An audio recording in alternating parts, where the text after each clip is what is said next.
মা দেউতাৰ চকুৰ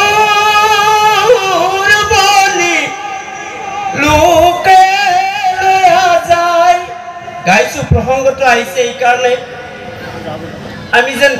এতিয়া নিজকে হেৰাই পেলাবৰ কাৰণে উপক্ৰম হৈছো বিয়া গীত যেন শুনিবলৈ নাপায় বিয়াবিলাক হ'লে জিগজাগ পেণ্ডেল দিব ঘৰৰ ভিতৰত ডিজেলে ফিজি বজাব ডেন্স জিগজাগ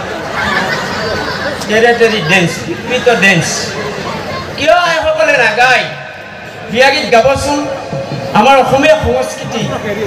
পুৱা পুৱতি নিশা নকৈ নাই মাকৰ গলত ধৰি কান্দিছে মা মা মই আছিলো ও মা ভাত ৰান্ধি দিছিলো এতিয়া মা তুমি নিজে বনাই খাবা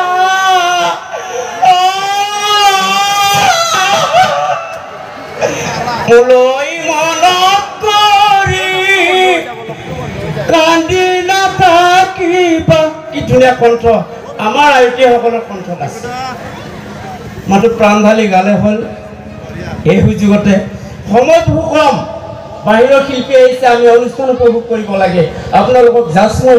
মানে শুভেচ্ছা দিবৰ কাৰণে মঞ্চলৈ আহিলোঁ আৰু এতিয়া কৌতুকৰ সামান্য কৰি এটা হৈ মঞ্চৰ পৰা মই মেলানি মাগিম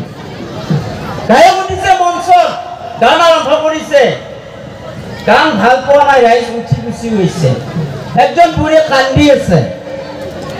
গায়কজনে সুধিছে ঐ তা কিয় কান্দছি বাপু মই কান্দিছো মোৰ দুখ লাগছি কি দুখ লাগছি তোর গান শুনি দুখ লাগছি বলে কিয়া যাবারে ফাগুন মাহ বেয়া তোলে মাইকে ছাগাল কুকুরে কামিলা মরবার সময় তোর নাচনা কাটা ভাসছিল মোর বাচ্চা তোর মাত্র ফুটিব ছাগাল বলে মনত পড়ছে এটা না কানবো আকৌ এটা গান আরম্ভ করলে এবার চকু মেলি চাই বলে যে আইতে না দেখা যে একদম বেঞ্চি আমাক বহি চকী আমাক বহি একদম টিপনি আছে ও দাদা গায়ক সুধছি মোৰ গান শুনি আপোনাৰ টোপনি আছে নেকি নহয় তোমাৰ গান গা হয় না মই মাইক ফলকাও সেইটো জানো মাইকৰ মানুহ পঞ্চদাৰাইজ